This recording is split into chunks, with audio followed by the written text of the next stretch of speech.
അപ്പോൾ നമ്മുടെ ഇന്ന് ഉച്ചത്തേക്കുള്ള ഊണിലുള്ളത് അടുപ്പിലാട്ടോ. നമ്മുടെ ഇന്ന് ഇലയിൽ എന്തൊക്കെയായിരുന്നു കറികൾ നമുക്ക് നോക്കാം. ആദ്യം തന്നെ നമ്മുടെ വെള്ളക്കടലയും ബീട്രൂട്ടും വെച്ചിട്ടുള്ള ഒരു കറിയാട്ടോ. അതെങ്ങനെ വെക്കുന്നുള്ള വീഡിയോ ഞാൻ പോസ്റ്റ് ചെയ്തിട്ടുണ്ട്. പിന്നെ എന്നാ അച്ചു വള്ളിപ്പയർ മെഴുക്കോട്ടിയാണ്. പിന്നെ എന്നാ സച്ചു മാങ്ങ അച്ചാറാണ്. പിന്നെ മീൻ വറുത്ത് നമ്മൾ വെച്ചിട്ടുണ്ട്. പിന്നെ കുറച്ച് ചെറുപയർ പുഴുക്കൂടെ വെച്ചിട്ടുണ്ട് കേട്ടോ. പിന്നെ മീൻ വറുത്ത് നമ്മൾ ഇലയിലാണ് വെച്ചേക്കുന്നത്. അപ്പോൾ നമ്മൾ ഇല പുതിയ കേട്ടോ. നമ്മൾ ഇലയിൽ ഇത്തരം കറികളാണ് വെച്ചേക്കുന്നത്. നമുക്കിന്ന് എല്ലാം കൂടെ കൂട്ടി ഉണ്ടായിരുന്നത് 47 പൊതിയായിരുന്നേ. നമ്മളെല്ലാം രാവിലെ തന്നെ എല്ലാം പാക്ക് ചെയ്ത് എടുത്തിട്ടുണ്ട്. അപ്പോൾ നമുക്ക് മഴയുടെ പ്രശ്നം കാരണം നമുക്ക് വെള്ളം നല്ല വരവാണ് കേട്ടോ. നമ്മുടെ വീടിൻ്റെ തൊട്ട് മുമ്പിലുള്ള അവസ്ഥയാണ്. നമ്മുടെ വീടിൻ്റെ അങ്ങോട്ട് ഇറങ്ങുന്ന വഴിയാണ്. അപ്പം കോട്ടയത്ത് എനിക്ക് വന്ന 2 ദിവസമായിട്ട് നിൽക്കാതെ പെയ്യുന്ന മഴയാണ്. ശ്രീജയുടെ ഒരു കുറച്ച് 10-25ഓളം പൊതി അവൾ വെച്ചിട്ടുണ്ട്. അത് കൂടാതെ ബാക്കി പൊതി ഞാനാണ് പിടിച്ചിരിക്കുന്നത് കേട്ടോ. അപ്പോൾ നമുക്ക് വീടിനങ്ങോട്ട് ഇവിടെ ഇറങ്ങി ചെല്ലും തോറും വെള്ളം കൂടിക്കൊണ്ടിരിക്കും. നമ്മുടെ തൊട്ട് മുന്നിലുള്ള വഴി കേട്ടോ.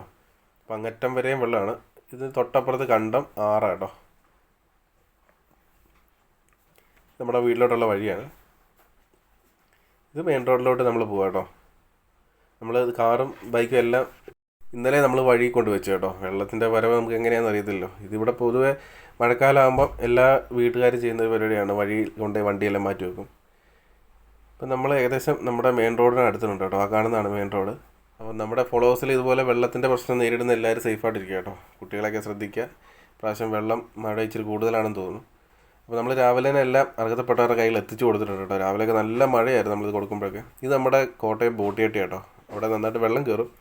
നമ്മൾ ഈ വെള്ളത്തിൽ കൂടെ കൊണ്ട് കൊടുക്കാമെന്ന് വെച്ചാൽ ഇവിടെ ഇരിക്കുന്ന അച്ഛന് കണ്ണ് കാണത്തില്ല കേട്ടോ. അപ്പോൾ ഈ ഒരു അവസ്ഥയിൽ അച്ഛൻ വേറെ എങ്ങും പോയി ഭക്ഷണം തേടി എടുക്കാനുള്ള ഒരു സാഹചര്യം ഇല്ലാത്തത് കൊണ്ട് നമ്മൾ അവിടെ കൊണ്ട് കൊടുത്തേക്കാണ് കേട്ടോ. നമുക്കിന്ന് 10 പൊതി എന്നേക്കുന്നത് നമ്മുടെ ബാംഗ്ലൂരുള്ളൊരു നമ്മളൊരു ഫോളോവർ ചേച്ചിയാണ്. ചേച്ചിയുടെ ജന്മദിനാണെന്ന്. ചേച്ചിക്ക് നല്ലൊരു ജന്മദിനാശംസകൾ നേരുന്നു. അതുകൂടാതെ നമുക്കിന്ന് UK നമ്മളൊരു ഫോളോവർ ചേട്ടൻ നമുക്കൊരു 20 പൊതി തന്നിട്ടുണ്ട്. ചേട്ടൻ്റെ വെഡിങ് ആനിവേഴ്സറിയാണ്. ചേട്ടൻ്റെ നല്ലൊരു ആശംസകൾ നമ്മൾ നേരുന്നു. അതുകൂടാതെ നമുക്കിന്ന് 10 പൊതി എന്നേക്കുന്നത് നമ്മുടെ ന്യൂസിലാൻഡിലുള്ളൊരു ഫോളോവറാണ് കേട്ടോ. അവർക്കൊരു കുട്ടി ജനിച്ചു. അതിൻ്റെ സന്തോഷത്തിലാണ് നമുക്ക് 10 പൊതി തന്നത് കേട്ടോ. എല്ലാവർക്കും നമ്മൾ നന്ദി അറിയിക്കും. നമുക്കിന്ന് പൊതിയും സഹായിച്ച എല്ലാവർക്കും ഒരുപാട് നന്ദിയുണ്ട് കേട്ടോ.